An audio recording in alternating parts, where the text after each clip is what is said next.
All right, it is currently the beginning of November, and I'm trying something new this year with the pond for winterizing it, and you can probably guess what it is. It's pretty obvious, but I wanted to talk about a couple things in this video that goes along with this, and the purpose of this is just to give advice, and maybe you can follow along with this. Try what I try if you have your own pond, or just watch it for entertainment.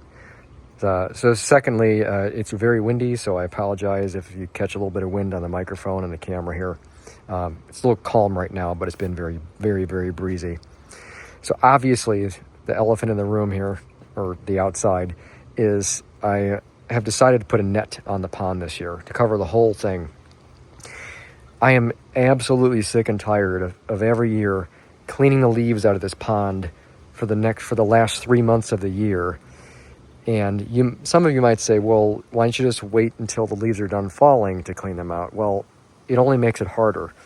And that's because the leaves go from floating on the top to going down to the bottom. And then you got to try to reach and use a net to get them out. And they get stuck in everything. And they get dark and you can't see them.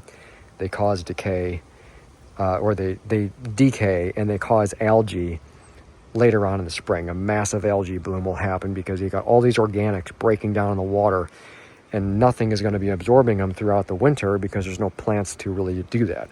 Which up there is where the watercress is, that's where the bog filter is, and there's not going to be any water flowing through that over the winter. That's getting to my next point here. So the very first year I had this pond, the very first winter, I turned the pump off, which is right down in here, and it stops the water flow from going. It goes 2 feet down underneath the ground there in the bog area, and then comes up, percolates through gravel, and then outflows this way through the plants to cause a natural filtration system. Well, the problem is that that's going to freeze during winter at some point, probably usually during January. I'll get to that in a minute too. So the very first year I turned it off, and there was really nothing wrong with doing that, like nothing major. The biggest problem is that when you go to turn that water back on in the spring and you cause that water flow again, all the water that was sitting at the bottom of the bog, which there's many gallons in there, even though you can't see it on the top, it's below ground, it becomes anaerobic. And when it becomes anaerobic, that's not necessarily good for the pond. So when I turned it on first, the very first year, I should say the following spring from when I first built the pond, when I turned it on, you could smell the water come out. You can smell this rotten smell. And I don't feel like that's good for the fish or anything else in the pond to have this stagnant, rotten water flowing back through the pond. So, the other year, last year, last winter, I should say, I decided to not turn it off at all and see what would happen. You can watch videos of that on my channel. I'll go over a couple of the details here. But basically, during the coldest parts of the winter, we had a long cold spell. Eventually, what happened is the water started freezing so thick into this outflow area that the water couldn't really flow underneath it very well. And it was starting to spill over the liner around the edges. And I was losing water very fast in the pond area. I had to fill it up. When I came home from work one time, the pond was so low that it was almost sucking in air down there. So I had to add water to it, a lot of gallons. So it spilled over a lot. Part of the contributing factor in the bog area up here was just the fact that I found one or two spots that was the main culprit, which was one of them where the tube, it's actually buried, but the tube comes this way and then it goes down in the bog, and where it crosses over the liner, it was pushing down further than I had originally put it. And that when the water backs up in here, so basically like when there's too many plants growing in here or the water's flowing too fast, it will back up towards the back and start to rise up because it's not flowing out fast enough, and then it would spill over the liner. And it wouldn't do that all year long necessarily. It would just do it incrementally during certain times depending on the circumstances, and I would have to add more water. This past summer, since I fixed all that, and I also reduced the flow rate of the pump, I did not have to worry about adding water to this pond whatsoever. I think I had actually added water twice, and that was just due to evaporation during a long drought. And it wasn't even that low where it was really a problem. It was just becoming a problem if I let it go, because I knew rain wasn't going to be coming anytime soon anyways. So what I did in addition to mitigating those issues, as far as fixing the liner on the edges to raise it up a little bit, and then fixing the low spot on that side where the pipe crossed over, I actually I reduced the pump outflow down to like 30% of its outflow, and you can see the water flowing here. It's basically just flowing through the net. It's slowed down considerably. You don't have to have a massive waterfall to circulate water through the pond. It's not necessary, and it just wastes power. So I reduced the wattage down to I think it's like 40 watts, maybe 30 watts. I don't remember exactly the exact number, but it's 550 gallons per hour flow rate is what I have it reduced to. And that allows the water to outflow easier without backing up. And then also, underneath, you can barely see it, underneath all the watercress, you can kind of see it there. It's harder to see through the net. Underneath that, I laid a tube from this side all the way out to this side, so the water from the back side can flow through that without backing up, because it will back up there if that tube wasn't there. So I laid a tube in there so it can flow straight through it, to relieve the buildup on that side. So I decided this year I'm going to turn the pump off, and I don't necessarily know what's going to happen, because the first year I didn't have all those plants up there. That's dwarf sweet flag, I think, that ornamental looking grass there, and then of course the other random stuff growing, which is native plants, and then the watercress. That none of that was really a problem in the first year, because there wasn't hardly anything growing in there. But now if I turn the water off, that water level is going to drop down below the rocks, and I'm not sure how that's going to affect the plants. But I am going to try it. I'm going to turn the water flow off so I don't have to ever worry about that freezing. None of this matters down here for freezing. You might be asking, where are we going to get to the point here where you're talking about how you're going to fix the anaerobic conditions and thereby not having any water flow going through there? Well, I have a solution for that, which I already put in place. It's kind of hard to show, but you can see down here that little white tube. It's actually clear silicone tubing. It is actual silicone tubing, not the cheap stuff you get for aquariums. So it's not going to break down in UV light and become dry rot or anything like that. It's a little bit more expensive than actual tubing that you get, like air tubing you get for fish tanks. But for what I did with it, I don't ever want to have to worry about that. So what I did is I basically just drilled a hole through that rubber coupler where the outflow from the pump is. Then the tube goes around the side of the pond there and into the bog. It's at the bottom of the bog. So what I did is I took an air stone, a small one, put it on the end of the tube, and then I used a hose to force the air stone and tubing through there. So it basically sent, just with water flow, it just sent it down in the tube, and then it went under the bog area. Under the bog area, when the tube comes in this way, there's an elbow. It comes down, and there's an elbow that goes that way. It's a sharp 90. And that was the harder part to get it past, but I just did a little bit of twisting on the tube as it was flowing through, and then eventually got past that 90. And it's right in the middle of the bog area. It's out of the tube and in the middle of the bog. And how do I know that? Well, because I attached an aerator or an air pump to it, and I just waited for the bubbles to come up, and where I could hear them and see them is where I know where it was sitting, because its position's directly below where the bubbles are. So it's between the clean out, which you've never seen, and it's the outlet. So it's basically like there to there, and it's sitting right in the middle. So that aerator is going to be on all winter long, which runs that. So there's going to be aeration going on in the bottom of the bog, so it shouldn't become anaerobic. I don't know if that's true or not, because I don't know if there's enough aeration. It should be. As long as there's some aeration and keeping the keeping the water oxygenated, it should stop it from becoming anaerobic.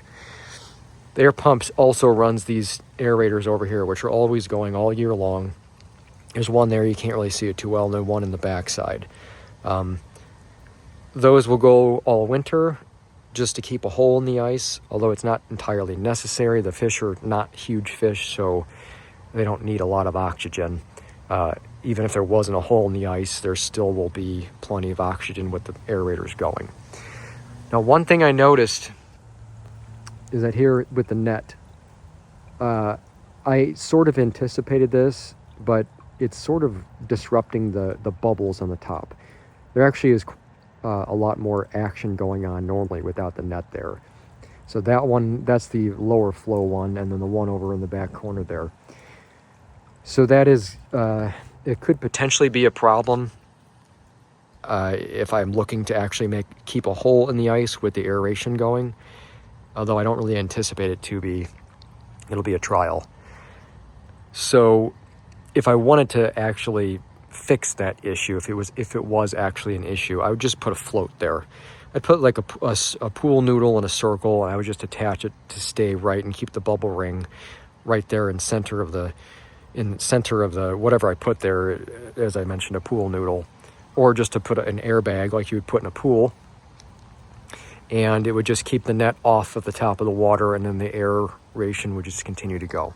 This is actually the first time I've seen this net below the water level. It had been floating on the top for a week, and since we had some rain, now the net is just slightly below the water surface, so I can actually see through it almost like it's not there.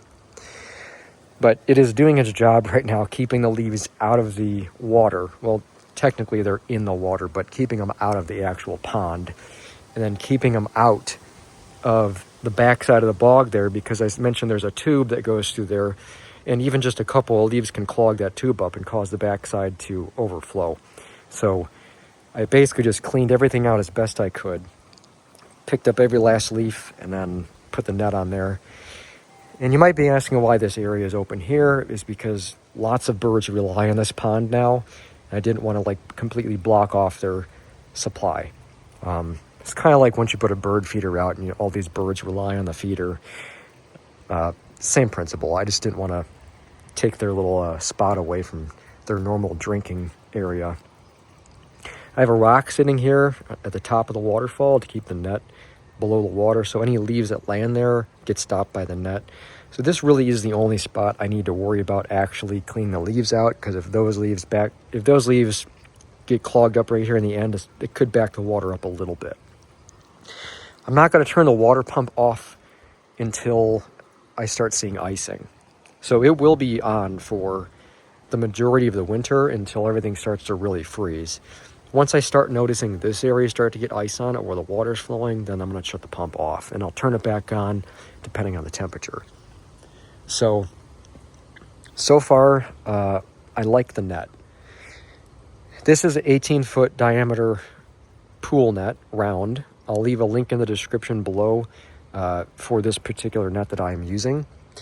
I like the net because it's not just one of those cheap nets. It's got nice edging on it. It's got grommets if you want to use them. But I just use rocks. I just put rocks on top of it, and then some bricks. Obviously, this is more than enough. One of the reasons why I like the net is for the situation is it doesn't have large holes. These are very small holes. You're talking maybe an 1/8 to a 1/4 inch diameter, and it's a multi-strand weave, and it's very forgiving. It's not one of these nets that will easily rip and tear. It wasn't all that expensive. It was pretty cheap, although it doesn't seem like it's cheap quality. I would say if you want to actually get a net for a pond, I do not recommend getting one with large holes in it. You get one with these smaller holes. This will keep out a lot of the smaller debris. If you have pine trees and pine needles, it'll stop those too. The main reason why I don't recommend a large hole net. So if the net has large holes in it, which is 1/2 inch to 1 inch size, it's going to end up snagging on a lot of stuff around the pond. It's going to snag on your rocks. It's going to snag on the plants, snag on sticks, and it's going to just be more difficult to work with. So this is the net I would recommend to get if you want to cover up a small garden pond like this. Although this isn't really that small. You might notice I have a camera set to a very wide angle, so it's bigger than it looks on video. And I wasn't sure if this net was going to cover it, but the 18-foot diameter is not that's not the full covered size. It's a few feet beyond that because it's meant to hang down over the edge of the pool. It's called an 18-footer because it's meant for an 18-foot diameter pool, but it needs to hang over the edge so there's excess. So one of the other reasons why I didn't cover this area up anyways is because I didn't want to put the net over the light, because these lights are just stuck in the ground and they're hard to keep straight if you bump them and stuff. So having a net over it isn't a problem until the snow falls. So once you get snow weight on this, it's going to start pulling on everything and pulling the edges and all that. So serves this area here serves two purposes. It's for the birds and to keep the net off of that. Although I could just put a stake or something underneath it to keep the weight off of that. It's a little more work, but I don't really need to cover that part up. It's a very tiny area there. It's easy to clean leaves out of that. Much, much, much easier than having to come home every day and clean more leaves out of this. As I said, if you have a pond, or if you're planning on putting a pond in and you have trees around, you'll know what I mean real quick. This is the second or third year I've had this pond, and I got so tired of it, and I decided, well, I'm going to spend the money. I think this net was like 60 or 70 bucks, somewhere between there. I was like, that's a no-brainer right there. If it was like a $200 net, I might think twice about it, but this is well worth it. The only concern I really have is that, if an animal was to come over here, they could get stuck on the net or fall into the water and get stuck. I don't think it's going to happen, but we do have plenty of animals around here. And I also have the frogs in the pond, and I don't know how the net's going to affect them. But right now they should be digging into the mud at this point around the outside edges and hibernating. So, all right, that's about it for this video. I wanted to show what was going on with the garden pond, and hopefully you got something out of this video. Thanks for watching.